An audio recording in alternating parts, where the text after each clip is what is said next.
이번 명절에도 고향을 다녀오신 분들이 많을 것입니다. 장거리 차 타고 또 배 타고 어떤 분은 비행기 타고 여러분들이 다 고생을 많이 하셨습니다. 하나님이 함께한 줄로 믿습니다. 그래도 이 명절에 또 어른들을 만나서 덕담도 주고받는 것이 서로 새해 복 많이 받으세요 이렇게 하면서 세배도 하고 또 어른들께도 복돈을 드리기도 하고 또 어른이 아랫사람에게 복돈을 줄 때 받기도 하고 또 아이들은 이 복돈 받으니까 얼마나 좋아서 심지어 어제 인터넷 보니까 초등학생이 복돈 조금 주었다고 형제간이 모여서 하토놀이 한데 경찰에 신고해버렸다. 어디서 들었는데 우리 손녀도 아침에 밥 먹는데 복돈 조금 줬으면 경찰에 신고할 뻔했다. 그걸 받는가 봐요. 그런 일이 여러분 집안에 없기를 바랍니다. 그래서 이 명절은 참 이 즐거운 명절, 얼마나 우리에게 행복한 명절이라 여러분 이 설은 사람이 먹기 싫은 것 중에 최고 먹기 싫은 거 있어. 뭐가 먹기 싫을까요? 나이가 먹기 싫다. 나이가. 자, 이 떡국은 나이 먹어서 먹는 게 아니고 이제 우리가 깨끗하다, 희다 이런 의미에서 여러분 떡국을 먹는다 그래요. 근데 이 설이라는 뜻은 설타, 설타라는 그런 말이. 옛날에는 우리가 이것을 이제 정초라 그렇습니다. 그래 나이 드신 분들은 이 정월에는 아주 많이 가렸습니다. 뭐 집안에 긴 막대기, 긴 줄 이런 거 있으면 된다 안 된다?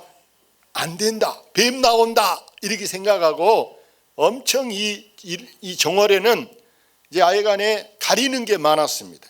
초상집이라든지 아예간에 뭐 굳은일 이런 것을 많이 가린 것이 이 정월인데 그럼에도 우리가 이제 민족 대명절 설이 어린 아이들 할 것 없이 심지어 어른들도 은근히 기다려지는 게 이제 명절입니다. 설입니다. 왜 그럴까요? 보고 싶었던 자식들 또 손지들 온 집안이 그동안 썰렁했던 집안이 막 이렇게 막 사람이 많이 모인다라는 것이 가장 행복한 일인 줄로 믿습니다. 이번 이 명절에 중국 사람들이 이 설을 춘절 이렇게 춘절이라 해서 그들은 한 달을 이 명절로 보낸다고 그럽니다. 그러니까 거의 뭐 반년 번 돈을 한 달 동안 내 경비로 다 쓰게 되는데 특히 이 사람들이 이번 명절에 중국 사람들이 어느 나라 많이 가고 싶다? 우리나라. 할렐루야. 우리나라 많이 오려고 이미 뭐 제주도에도 많이 들어갔다 하는데 지금 중국 한 도시 우한시라는 우한시라는 이 한 도시에서 지금 폐렴이 발생했어요. 이건 우리나라 한때 여러분 사스나 또 메리스 같은 그런 약이 없는 아주 무서운 질병인데 여러분 이렇게 이 위험한 가운데도 우리나라의 사람들이 막 찾아온다. 왜 여러분 우리나라를 특히 세계 사람들이 한국을 가고 싶어 하느냐? 그만큼 그들의 머릿속에 우리나라가 잘 사는 나라로 인식되었기 때문인 줄로 믿습니다. 못 사는 나라를 누가 가고 싶어 하겠습니까? 내 한국 정말 눈부시게 발전되고 잘 사는 나라가 한국이다 이렇게 생각하는데 여러분 이렇게 잘 사는 것이 누구 덕에 이렇게 잘 살까?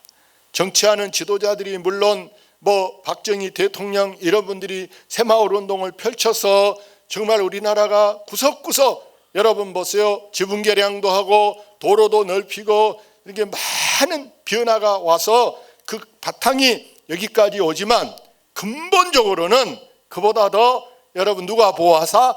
하나님이 보호하사. 할렐루야. 하나님이 보호하셔야 돼.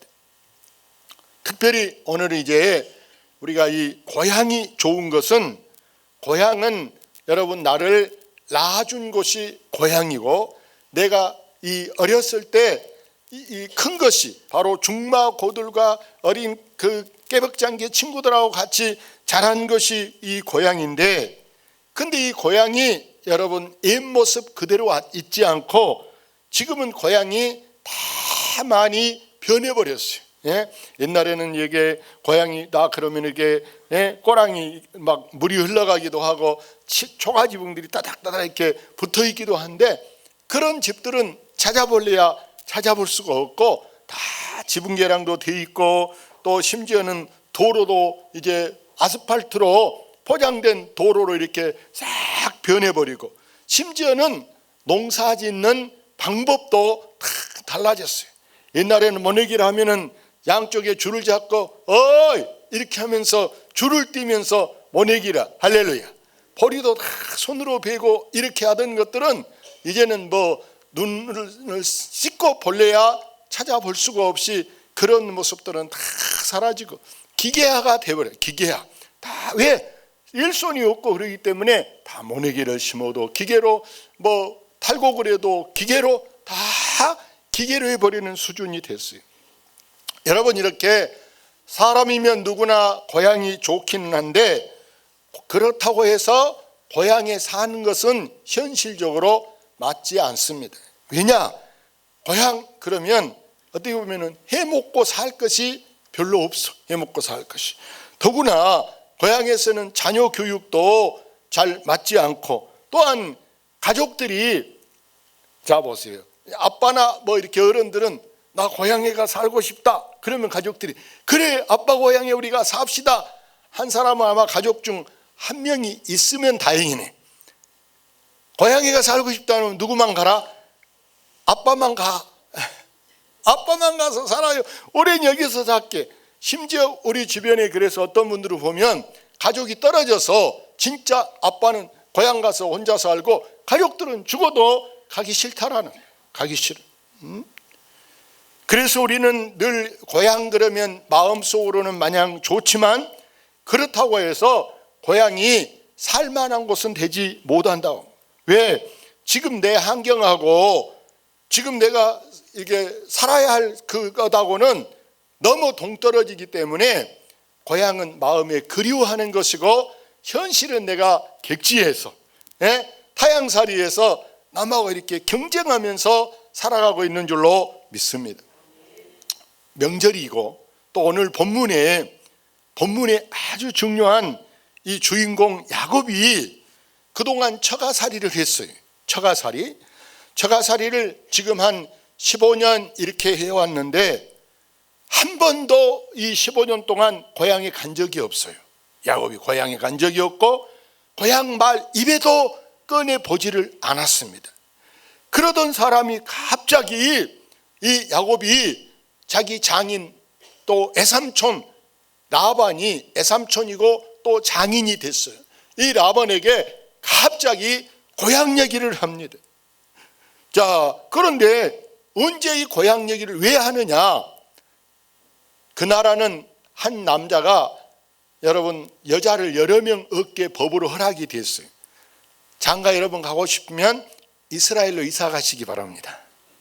남자분들이 특히. 자, 거기는 뭐 한 집에 뭐 딸을 친척하고 결혼하는데 한 집에 딸을 언니도 처제도 뭐 몇 명 얻어도 괜찮합니다. 한 집에서 남한테 주지 않습니다. 꼭 형제간하고 결혼하는데 능력이 있어야 되겠죠. 자, 이 야곱은 부인이 4명이. 근데 그 마음속에 자기가 제일 사랑하는 사람이 나엘이라는 여자입니다. 근데 그 집에 세 여자가 아들을 낳도록 자기가 마음에 둔 여자 나엘은 아직 아이를 낳지를 못한. 그러니까 아이들 10명을 아들만 10명이 있어도 한 번도 이 아이들을 데리고 고향 가고 싶다 생각을 안 해봤어요. 아이들이 지금 다 어린이집 유치원 다닐 나이란 말이에요. 그 가고 싶지야 데리고 갈 만하죠. 그럼에도 한 번도 말을 꺼내지 않다가 지금 자기 마음속에 가장 사랑했던 라헬이 11번째 아들 딱, 다른 세 여자가 10 낳았는데 자기가 처음 아이를 딱 하나 낳았습니다. 요셉이란 아이를 낳았습니다. 낳자마자 자기 이 애삼촌이요 장인인 라반에게 삼촌, 저 고향 가고 싶습니다. 이야기를 처음 하는 거예요. 왜 그럴까? 그동안 한 번도 꺼내지 않던 말을 왜 고향 가고 싶다 할까? 참 묘한 일이다.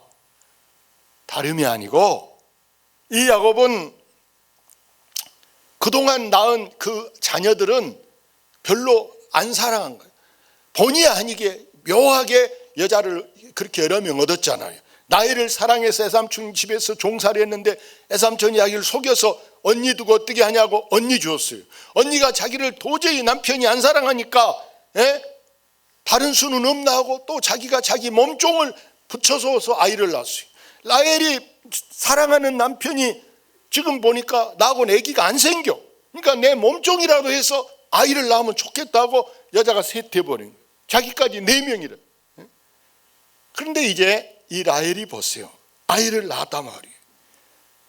지금 이 야곱 생각에는 내가 사랑하는 여자, 또 사랑하는 여자가 낳은 아이, 이거 지금 쉽게 말해서 내가 목에다 이렇게 다 하고 고향 가서 동네 사람들한테 다 이렇게 한번 자랑하고 싶어. 할렐루야. 사람이면 누구나 객지에서 이렇게 여러분 고생하고 살면서 자식이 잘 되거나 내가 본인이 성공하면 반드시 언젠가는 고향 한번 가고 싶다. 할렐루야. 고향 가서 사람들이 누구 잘 됐다며 소식은 들었네. 이런 얘기 들은 게 금이 한양이잖아요. 얼마나 좋은 일입니까? 그래서 가서 내가 고향에 가서 돈을 좀 쓰더라도 가서 기마에 한번 기분 한번 내자. 이런 게 이게 사람의 마음인 줄로 믿습니다. 야곱은 이렇게 고향이 그리워서 애가 탑니다.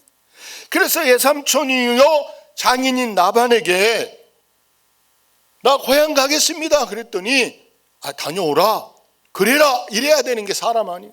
그런데 본문의 말씀이 보면은 이 삼촌이 뭐라고 하느냐, 27절 성경 같이 읽어볼까요? 라반이 그에게 이르되 여호와께서 너로 말미암아 내게 복 주신 줄을 내가 깨달았노니 내가 나를 사랑스럽게 여기거든 그대로 있으라. 고향 가면 안 올 것 같다라는 거예요. 안 와. 그러니까 못 가게 하는 거예요.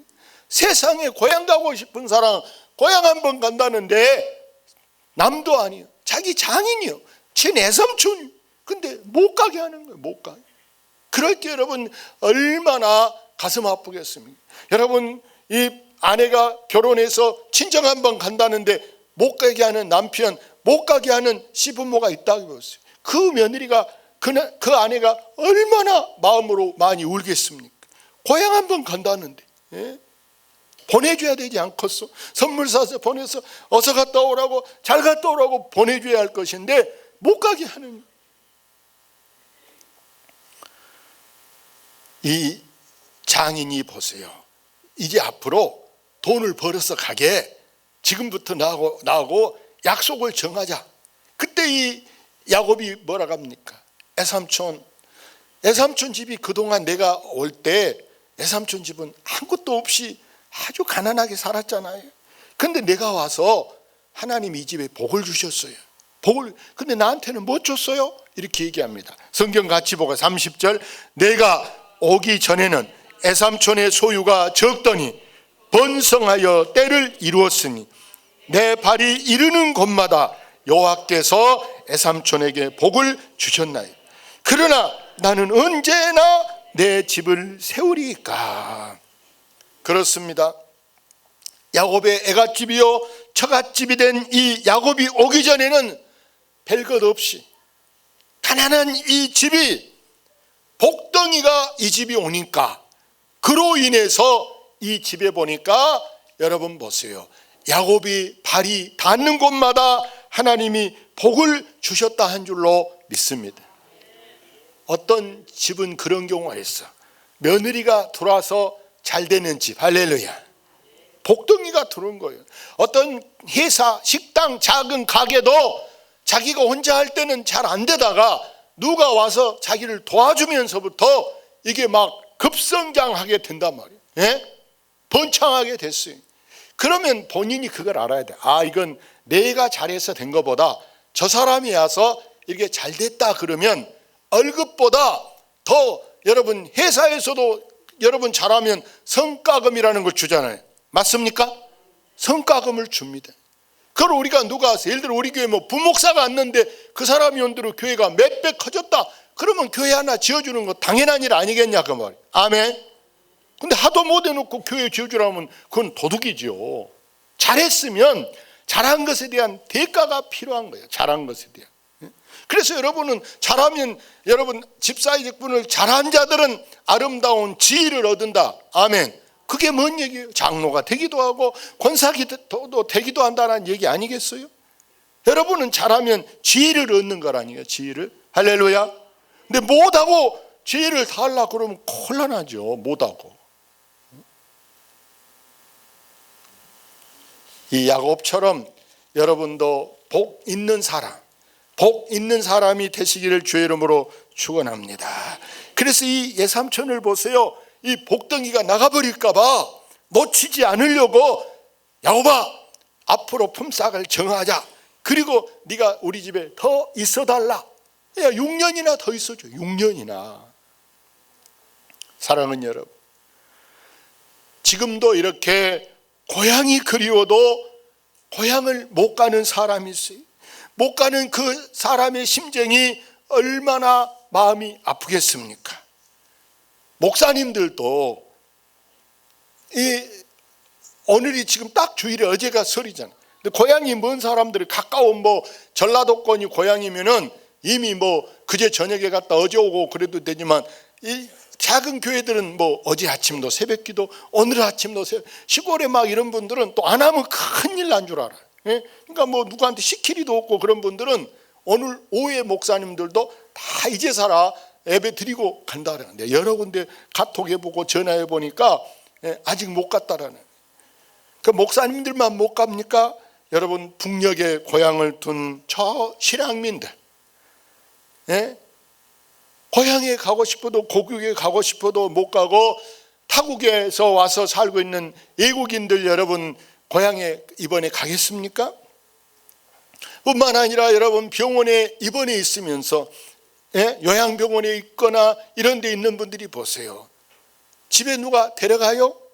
안 데려가. 집에. 얼마든지 마음먹으면 집에 데려가는데 오히려 더 시끄럽고 복잡할까 봐 명절에도 병원에다 놔두고 이렇게 간다 말이에요. 뿐만 아니라 여러분 보세요. 요즘에는 아이들이 많지 않은데 어떤 집엔 아들만 둘 낳았어도 요즘엔 뭐 연년생이나 이런 애들은 지금 딱 둘 다 군대 가고 없다. 여러분 자녀들도 없이 보내는 명절이 맛있는 걸 누가 갖다 준들 그게 여러분 목에 잘 넘어가겠어요? 맛있게 먹겠냐 그 말이에요. 사랑하는 여러분, 그뿐만 아니에요. 요즘에는 고향이 없는 사람도 많이 있어요. 고향이 없는 사람. 왜냐하면 직장이 매일 막 옮겨 다니는 분들은 내가 태어난 고향 따로 있고 또 내가 자라는 고향이 따로 있어. 그러니까 어디가 고향인지, 부모도 그러잖아요. 어떤 사람은 낳아준 엄마가 따로 있고 키워준 엄마가 따로 있단 말이야. 누가 진짜인지, 낳아준 엄마한테 잘해야 될지, 낳아서 버려버리고 자기는 어디 시집 가버려서 이 길러준 엄마한테 잘해야 할지. 자, 이렇게 이 고향도 없이 사는 사람들도 있는데, 어떤 분들은 고향이 재개발되고 수몰지역이 돼버리고 또 앞에 말씀한 대로 매일 이렇게 이사 다니다 보니까 이게 심지어는 학교 동창이 안 돼도 가기가 곤란한 사람도 있어요. 동창이. 초등학교 동창도 초등학교를 몇 개 다니다 보니까 6학년 때 다닌 사람이 동창인지 1학년 때 다닌 사람이 동창이, 중학교도 여기서 1년 다니다 저기 가서 1년 다니다 이렇게 졸업생이 이게 동창인지. 우리가 대학도 군대 갔다 오면은요 2박 동기가 있고 졸업 동기가 있잖아요. 근데 때로는 저도 누구랑 쉬어야 맞을까 이게 곤란해요. 누구랑 서로 자기가 이제 동창이라 그래. 2박 할 때 들어간 놈도 막 동창이라고 그래. 또 졸업할 때 졸업 같이 한 사람도 동창이래. 옛날에 막 여러분 막 5년 4년 차이 나 버려. 예? 그런데도 또 동창이라고 하니까 이게 누가 동창인가, 어느 동창회를 가야 된가 막 이렇게 곤란할 때도 있어요. 아무쪼록 오늘 우리는 고향이 있어도 못 가거나 또 고향이 어디가 고향인지 잘 구분이 안 돼서 고향이 나는 뭐 다른 사람들은 다 고향 간다는데 나는 고향이 어디다. 우리 애들도 보니까 이게 고향을 잘 안 찾더라고. 왜? 조금 살다 나오고 뭐 아는 사람도 전혀 없고 그러니까 고향이라는 개념이 없어져 버리는. 아무쪼록 여러분 우리가 명절에 고향 가신 분도 계시지만 고향에 못 가는 분이 계시더라도 앞으로도 갈 그런 기회조차 없다 할지라도 우리는 이제 더 좋은 고향이 있다. 그게 어디냐? 하늘나라다. 할렐루야. 더 좋은 고향 하늘나라가 있기 때문에 우리의 소망, 우리의 꿈은 저 하늘나라에 두시고 여러분이 때로는 마음에 그리울 때 여행가에도 보면 그런 노래가 있죠. 예? 고향이 그리워도 못하는 신세, 못 가는 신세. 고향이 그리워도 못 가는 신세. 돈이 없어 못 가든 몸이 아파 못 가든 뭐 가봤든 별 볼 일 없으니까 못 가든 하여간에 못 가도 그런 것에 우리가 연연할 거 아니고 여러분은 이제 곧 가까이 주님 나라에 영원한 본향 저 천국을 바라보면서 위로가 되시기를 주의 이름으로 축원합니다. 할렐루야.